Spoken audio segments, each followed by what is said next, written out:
My past before suspension was being very angry at religion, being very angry at the man, everybody telling me that I'm right or I'm wrong, and nobody really giving me solutions or a different path. I realized that I had the answer all along. You just listen to yourself. Surround yourself with good people, make good decisions. It's really that simple.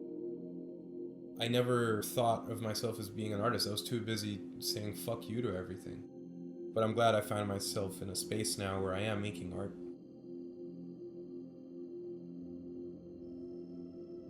With something like suspension that can be so cathartic, it really makes the problem seem very distant. Suspension, I think, washes out the noise in your life and lets you focus on what really matters.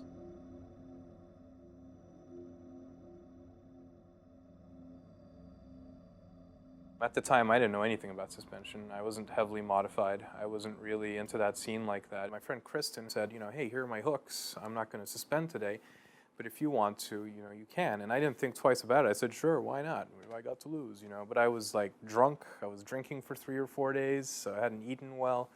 So they put the hooks in. I went into shock. Somebody handed me a vodka orange juice, because apparently that's a good idea, and I went up and it was terrible. It was really bad, but there was definitely like an experience there that was very different. I felt that I could feel a lot of what was going on physically and mentally more acutely. At that point, I don't think I ever thought of it as something that would kind of consume my life and become an art form for me, but I definitely fell in love with it. Shock value art is born of discomfort. If you can make somebody uncomfortable, their cogs in their head will start turning. We're setting up entirely foreign concepts for people to look at.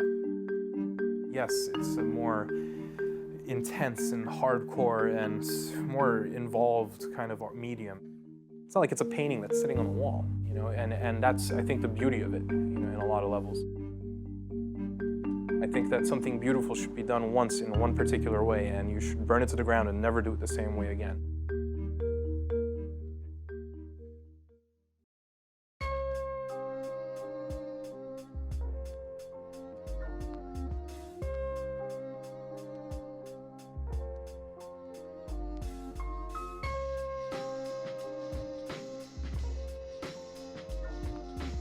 It's fringe, no matter how you look at it. Either you approach it as an art, or if you approach it as a social gathering event or anything like that, it's more extreme people. People are looking for something different. It's not like, hey, let's go get some ice cream.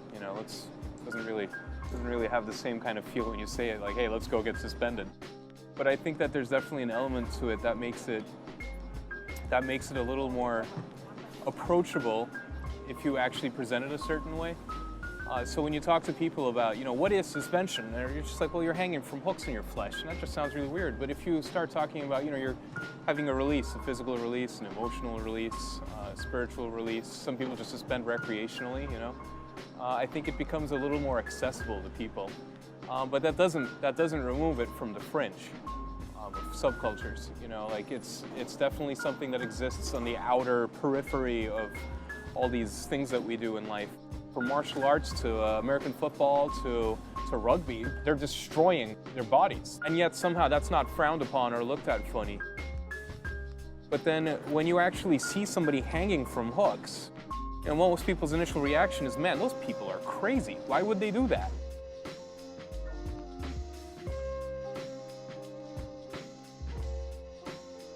It's foreign to us. It's not something you see every day. The media doesn't sell it to you. The world isn't geared in a way where it's like, hey, look at suspension. We're selling this to you. Here, have it for 20 bucks. Buy 2, get 1 free. It's not like that. It's personal. It's intimate.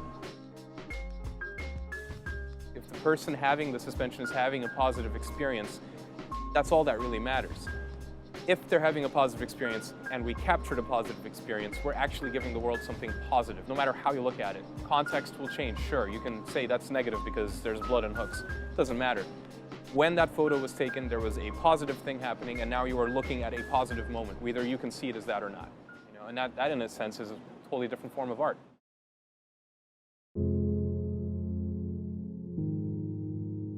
While suspension helps us become more self-aware and increase our confidence, it only just amplifies the self-awareness we had all along that we just didn't know we had. Because if you're aware of yourself and you're aware of where your place in the world is, or if you're trying to achieve a place or build a place for yourself in the world, then you're responsible for how you affect the world around you. But, you know, we don't look at it that way. We were always asking others for answers. We're looking to the TV, to the media, to celebrities. No master is going to tell you what you need to know. For me, what carries the most weight and means the most is when somebody who has a rocky past can overcome those things by looking at themselves and not others. That's growth. We're constantly learning. There's no end to learning. So yeah, I mean, we live in a weird world where people are upset about shit, but who cares, you know? Who cares?